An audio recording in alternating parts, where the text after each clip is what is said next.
I was specifically tasked looking for things that had to do with automotive parts. And you could find everything from counterfeit tires to counterfeit rims to counterfeit airbags, suspension systems, brakes, fuel systems. Anything that's manufactured for automobile can be and was counterfeited.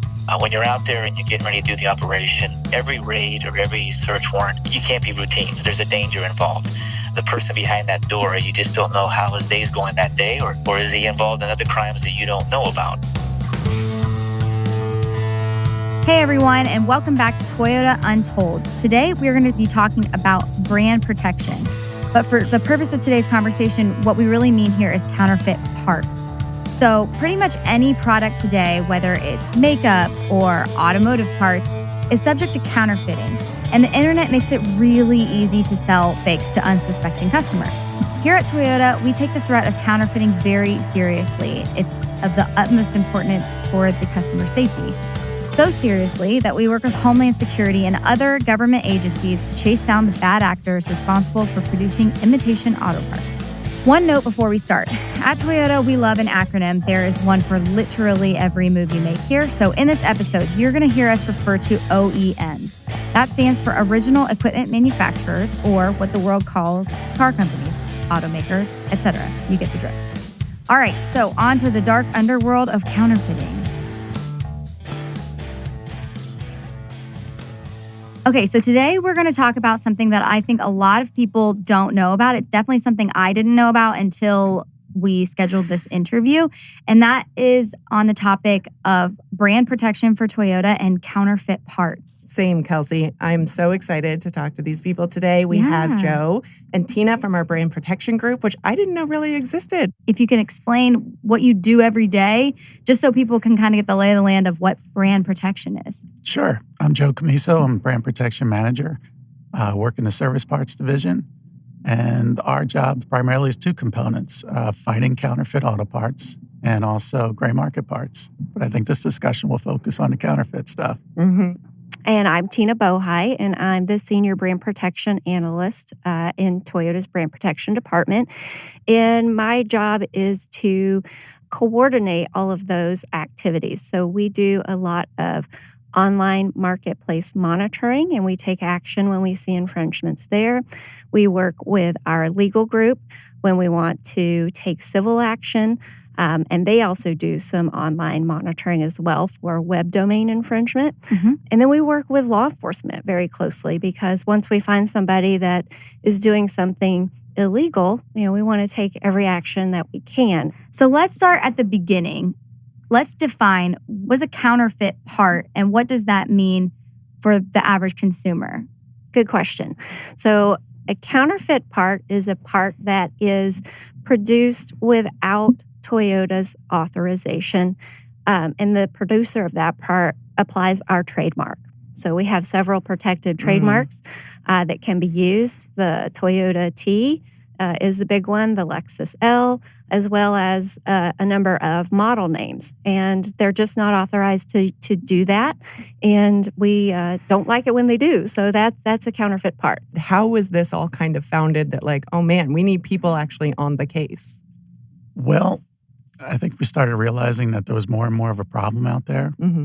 And I think for the most part over the years, automakers have been kind of hesitant to accept the fact or acknowledge the fact that there's a problem. But with the advent of e-commerce, it kind of brought the whole thing to light.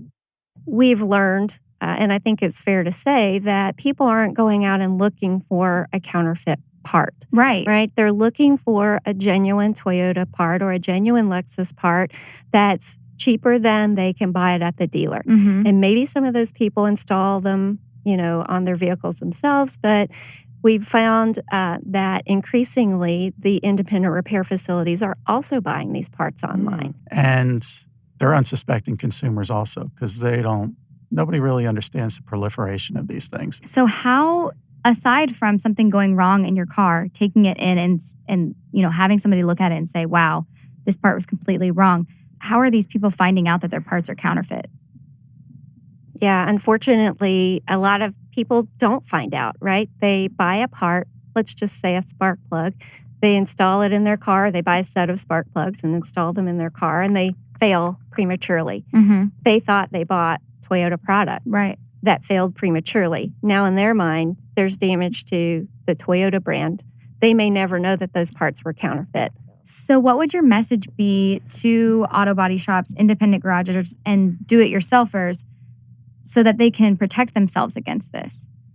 Know the source of your parts. Know where you're getting them from. If you're buying them from an unknown third party online, you got to be careful. Well, kind of to Joe's point, we distribute our genuine Toyota and Lexus parts through our dealer network, and that's it. We're not selling to individual consumers. So those people substantiate the fact that that product is a genuine product. Things that are, maybe giveaways are that the part doesn't come in a genuine box, or that the box is damaged or tattered looking, that the packaging is subpar and not what you would maybe expect, that the part has additional flashing or just looks like poor quality. Are there any specific online platforms where you're finding these counterfeit parts? We find them where we look. Teena's out there looking every day. Independent websites also. Yeah. So they're not particular about where they sell. Nope. They like volume consumers. One thing we want to stress here is that a consumer who unknowingly buys a counterfeit part is not the criminal here. You're the victim. We want people who suspect that they bought a counterfeit part to report it so that we can figure out who the counterfeit sellers are. Consumers are the true victims here that the brand protection team and government agencies are trying to protect. Yes, we want to protect Toyota and Lexus' reputation for exceptional quality, but our overall goal is all about customers and making sure their vehicles are safely serviced with genuine Toyota and Lexus parts. And the only way to be sure of that is to go directly to the Toyota and Lexus dealer network for any service. And then how do you work with those platforms to remove them or do what you need to do to make sure our customers are safe? Yeah, good question. So that's a big part of what we do. We work through a third-party vendor to basically comb the internet, and that includes, independent websites and online marketplace listings to identify suspicious and potential counterfeit product. And then we evaluate that. So if we take a moment to kind of profile these counterfeiters, I mean, people are doing this in all sorts of markets, right? So why do you think that they're targeting auto parts? If you're a counterfeiter, auto parts are a great product to get into. Why? For a couple of reasons. We have high dollar parts, so a lot of margin on them, opportunity to make money. High volume parts with our maintenance parts, spark plugs, filters, brake pads. And we have a global demand. So if you're a counterfeiter overseas, China or Hong Kong, where a vast majority of auto parts come from, counterfeit auto parts, you're not just making them for Toyota in North America. You're making them for Toyotas throughout the world. Do you think it's getting better or worse? I sense it's getting worse. But look, we get it. Sometimes you want an authentic aftermarket product, like when we talked to Metal Tech in our overlanding episode. Something that you want to add to enhance your vehicle experience that didn't come with the original product when it was manufactured. Don't worry, the team is on it. I think a lot of people listening are probably people who do stuff to their cars, right? They fix their cars. They want to change the do-it-yourselfers, as Kelsey mentioned. Is there a difference between counterfeit and aftermarket and the vendors there? Yeah. Big difference. Okay. What is the difference for people? Well, so aftermarket companies are legitimate companies. They produce, they have a brand that they're also protecting. They're also oftentimes victims of counterfeit as well. And counterfeiters don't necessarily do that, right? They don't produce to any particular standard. Counterfeiters ignore all of that. If someone bought something that maybe they have and they're unsure of, like, are there telltale signs by looking? You said the packaging, where it comes from. Yep, we've seen simple mistakes that we're starting to see less of, but misspelled words on a caution label, misspelled words on a part number label, misspelled words on the part itself, general poor quality, extra flashing, for instance, if it's a plastic part, if there's, rough edges, things of that nature. Okay, so obviously this is a whole movement and you guys work with, you work with the government, right, on kind of managing this space, right? Correct. Okay. So tell us more. There is an Automotive Anti-Counterfeiting Council. A2C2 to be it. exact. Yeah. Oh, yes. Okay. So can you tell us a little bit about how that came together and what this group does? Sure. Like you had mentioned at the beginning of the program, we started this group about 5 years ago within the service parts division. We quickly realized that all the other automakers had the same problem that we had. Yeah. So we started talking to them, our counterparts from Ford and GM and the Japanese brands, Korean brands, and just started talking and just started saying, this is what we're doing, this is what we're seeing, this is the problem we have. There was a lot of apprehension at first on whether or not how much information to share with each other, but we slowly worked through that just through conversations and building trust. And then lo and behold, we formed the A2C2, the Automotive Anti-Counterfeiting Council, back in 2015. And basically it's us, Toyota, and 10 other North American automakers. So it's about 95% of the market. We get together quarterly for face-to-face meetings. A large part of our strategy here in the United States is working through A2C2. One of the primary objectives of the group is building awareness. When you go to them as one voice, and we are the U.S. auto industry, and here's the problem that we're having, and here's where we need help, and here's how big we see the problem is, then you're more likely to get their attention and their support. And we have. The government's been great partners. They're in our meetings every quarter with us, representatives from Homeland Security and Customs. And we've been able to accomplish quite a bit by working through that model. Yeah, I think we would be remiss if we didn't mention them by name. A lot of the support that we've gotten has been through the Intellectual Property Enforcement Coordination Center, which is located in Crystal City, Virginia. And it's really a conglomeration of, I think they're up to 25 government agencies at this point. So all the folks that you want interested in your counterfeiting problem are accessible through this resource.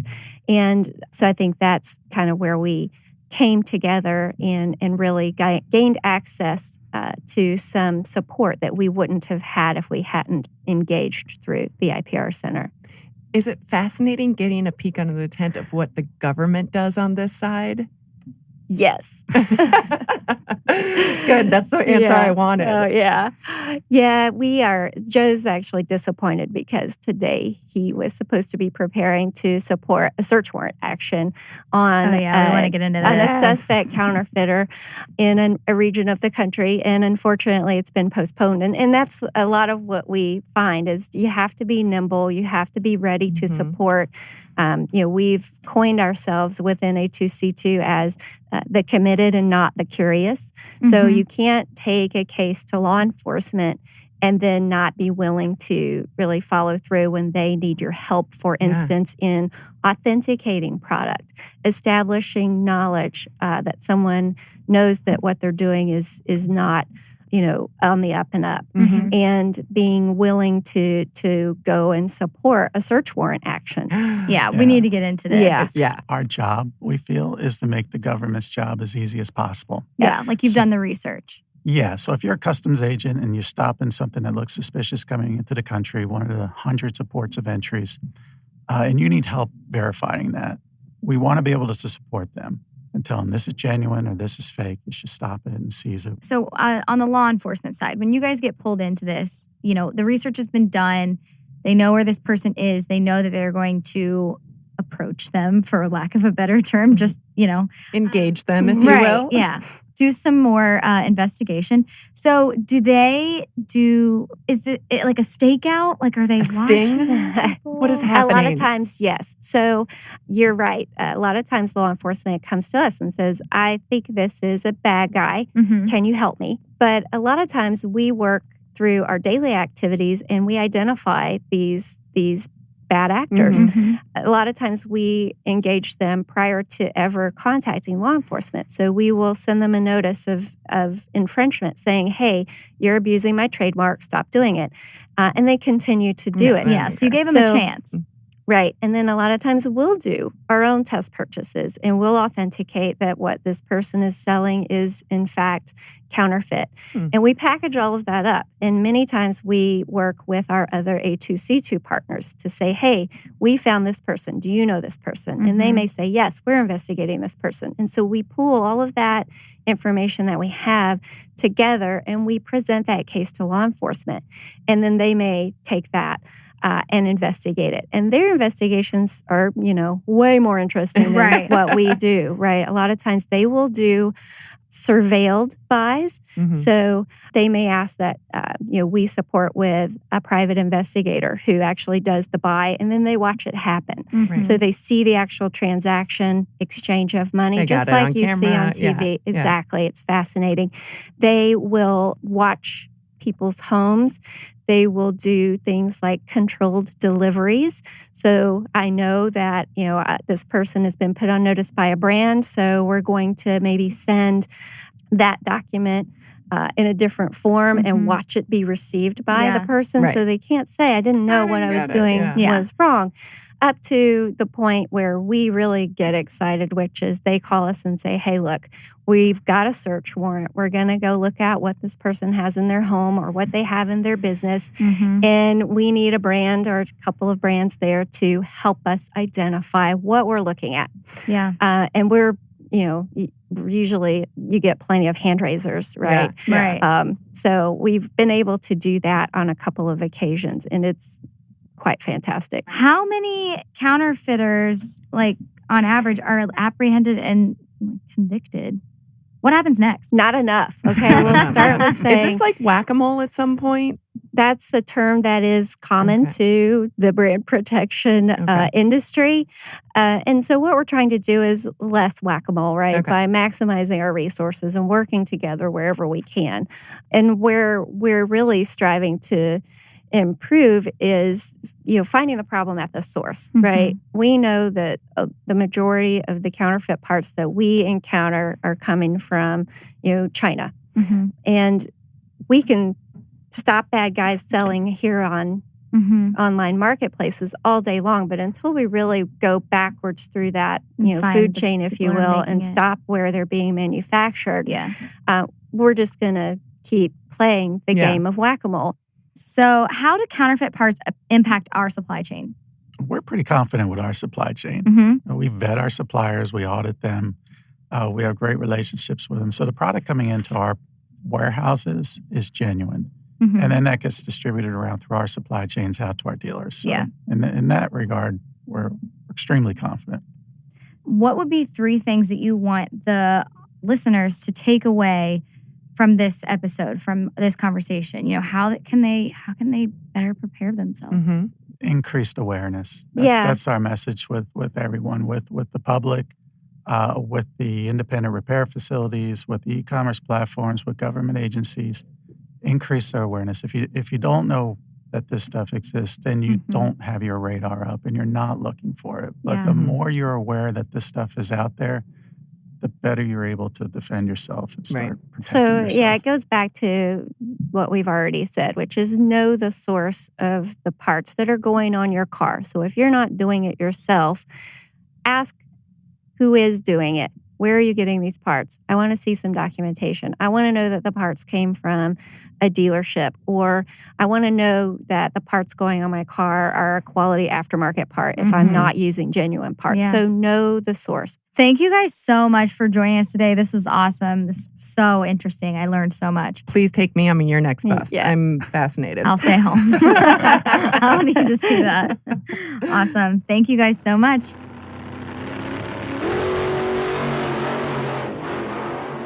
But like Joe and Teena said, the Toyota team gets help at the highest levels. So we leveled up our interview and went straight to Homeland Security.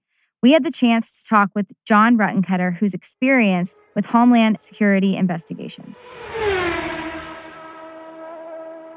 And we're so happy to have you today on this very interesting topic and your experience with the intellectual property protection team. Well, thank you for the invitation to participate. Yeah, so let's just get started. If you can say your first and last name, your title, and what agencies you've worked for. Yes, my name is Jon Ruttencutter. I recently retired from Homeland Security in January of this year. Prior to that, I started my federal service with the United States Air Force in 1988, and then in 1994, I joined the U.S. Customs Service, and then, of course, that became the Homeland Security after 9/11. Awesome. Okay, so I think that we're going, like when I ask you about like your chief duties and what's a normal day like, that would be the job that you most recently retired from. Well, my last 8 years of my career, I was assigned to the National Intellectual Property Rights Center, which is located in Arlington, Virginia. That center comprises of multiple agencies, and as part of Homeland Security Investigations, I was assigned to the counterfeit unit, looking after all things counterfeit. My duties included processing counterfeit intelligence as it came to the center. I worked a lot with the industry representatives, and I provided guidance to field agents investigating counterfeit crimes. Okay, so what would be like a super exciting day in the life of on the counterfeit parts assignment? Well, I guess a great day at the office was when you had a piece of intelligence that may have seemed like there was nothing at first glance. You take it to the team, and someone at that table recognizes the information that might be linked to a bigger operation or a bigger scheme. You work with the experts from industry. Industry always adds more to the story based on their experiences. That story is then provided to the agents in the field, and then you work with the agents in the field for days and months, and sometimes even a couple years. And the agents utilize their skills and investigative tools to broaden that picture of what that scheme of counterfeits may be look like. That picture becomes clear. Enforcement actions are planned, and the day at the great office, the good day at the office is when that enforcement action takes place. Search warrants and arrest warrants are executed, and everyone goes home safely. The criminal enterprise is disrupted and dismantled, and the harmful items are removed from the market. And then tomorrow you start a new case. Yeah. So just thinking, and obviously we're talking about counterfeit parts as it pertains to Toyota and Lexus, but when in your department, it kind of runs the gamut of the possibilities of different products. So I'm not sure what you're able to say or not, but can you give some examples of different investigations or products that come across your desk? As part of the intelligence team, we've seen all types of commodities, and then I would not only sort that to the other program managers assigned to the center who's working pharmaceuticals or Okay. we're in apparel or things of that nature. I was specifically tasked with looking for things that had to do with automotive parts. And you could find everything from counterfeit tires to counterfeit rims to counterfeit airbags, suspension systems, brakes, fuel systems, anything that's manufactured for automobile can be and was counterfeited. So one of the cases that we can highlight that happened, and you can find it if you search counterfeit airbags out there. It's been litigated to courts. Is a couple of suspects decided to go in business, not only being part of the manufacturing process, but importing and selling counterfeit airbags to repair shops. That was quite interesting and a little scary at the same time. Right. The two individuals, they went as far as to travel to the source country of China and meet with the manufacturers, describe what they wanted. Then they arranged for the importations into the U.S. So just generally from the government's point of view, across all industries, what threats do counterfeit parts pose? Well, there's a threat besides the health and safety. There's always the impact on the U.S. economy, and then what a lot of people don't talk about is the loss of jobs. Right. When you have regulations around a certain commodity, and even its car parts are highly regulated, and the manufacturers are mandated to put a lot of resources and make sure these parts work the right way when called upon in an accident or just when the cars go down the road. Counterfeiters don't have to meet those type of requirements. So the cost of creating or manufacturing a counterfeit part is a lot less. That difference in cost in the market can really affect the U.S. economy. Right. So how is automotive different as an overall category for counterfeiting versus other industries? Well, usually we look at it as consumers don't usually go out and look for a counterfeit auto part. And when you interview folks that are walking the streets of New York and they walk up to a vendor that's selling maybe a counterfeit luxury good or a handbag, they know that they're getting a knockoff or a counterfeit bag, Mm-hmm. and they're searching for that, for the low price, because they want to be part of the fashion, I guess. Usually, the consumer, when he takes his car to the repair shop, he's not telling the mechanic to go out and purchase a counterfeit part. He's relying on that mechanic to buy a part that is cost effective but will make the car work properly. And I guess when it comes to stopping counterfeiters or identifying counterfeiters, what are your most successful methods? I think the key that we've come up after years of investigating counterfeit is consumer awareness. If we can get the consumers to stop and really take in consideration what they're buying and what's behind that counterfeit auto part or what's behind that counterfeit handbag, I think a lot of consumers would not take that route if they knew there was more crimes involved. Mm-hmm. For instance, you have the basic laws of manufacturing, selling, possessing of counterfeits, and then the importation of contraband. But there could be crimes involved with forced child labor overseas. Children being forced to make these items that are very, if paid at all, or very low wages. And then the monies that are derived from counterfeiting, which could be in the millions, could be used to fund other crimes, such as terrorism or narcotic smuggling, even sex and human trafficking. Folks that are human trafficked could be brought to the United States and then forced to sell counterfeit items on the street to pay off their smuggling fees. That has been seen. It has been uncovered. Oh, wow. That is not what I expected to hear. And I'm assuming throughout your career, you've been on some of these raids. Yes, I have. Yes. So are they like you see on TV or in the movies?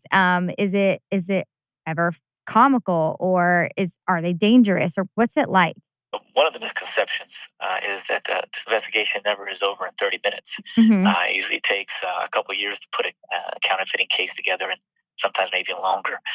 When you're out there and you're getting ready to do the operation, every raid or every search warrant, you can't be routine. There's a danger involved.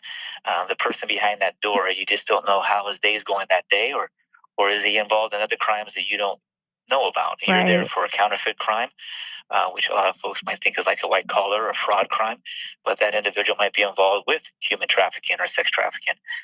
So when the law enforcement knock on his door, his reaction to law enforcement might not be what's expected of someone who's just maybe selling counterfeit purses. So you don't take any situation as a routine situation. There's always risk involved. Now, once the search warrant is executed and the subjects are detained or even arrested, and the situation is secure, you take a look around and you are amazed at the operation. Sometimes I've been there, and the amount of effort that goes into an operation, you think to yourself, if these subjects would just put their mind into a good work environment, they would be very successful business people. And then you walk into a warehouse that is just, everything is everywhere, and you wonder how these folks actually fulfilled an order to begin with, let alone work with all the, maybe their online marketplaces or their warehouse inventories, or working with the shipments coming in from a foreign country. How they ever were successful. So I wouldn't say it's comical. I guess it's eye-opening when you walk into a space after doing a raid and see the operation behind the scenes that you've been investigating for 2 years. When you guys show up, are they just kind of like, oh, you caught me? Are they expecting it? Yes, I think and I've been in law enforcement for 30 years, I found that, when you're transparent with the subject and you're talking to them, most of the time, there is not a fight involved. Most of the time, it's he puts his head down and just realizes he's been caught. Yeah. And sometimes I'd have to say they're actually relieved that they got caught, because they're constantly having to look over their shoulder and wondering who's knocking at the door. So when we show up, they're not surprised usually. They really would like to know how we found them, how we got there, but they're not really surprised that we're knocking on their door. So to be specific, when you go through a raid, what laws are being broken by counterfeiters? Like, what are they charged with? There's, of course, you have the manufacturing of counterfeits, and you have the 18 USC 2320 charges, and then you have the importation charges, smuggling into the United States, because a lot of the merchandise comes in unmarked, or maybe it's described as something that is not. when you look at some of the crimes they commit while they have to, on their distribution networks, such as mailing the counterfeit items, or they have to use the internet to communicate and sell the counterfeit items, you have mail fraud and wire fraud. And then again, there's usually other crimes involved when you get there, such as the child labor, or that they're supporting other crimes, not just the counterfeit crimes. I tell my family, shop, known sources. The stuff that might be cheap at the flea market might actually do more harm than good, and just be careful. Well, thank you so much for talking to us today. That was my pleasure. Thank you for the invitation. Well, that's a wrap on our episode about counterfeit parts and brand protection. Thanks to our Toyota guests, Joe Cammiso and Teena Bohi, and Jon Ruttencutter from Homeland Security. To learn more about the Automotive Anti-Counterfeiting Council, check out a2c2.com. As always, shout out to producers Sharon Hong and Allison Powell. Music by Wes Meixner. Edited and mixed by Crate Media. And if you haven't done it yet, please hit that subscribe button. Or better yet, leave us a comment or a rating. Thanks for listening. Bye.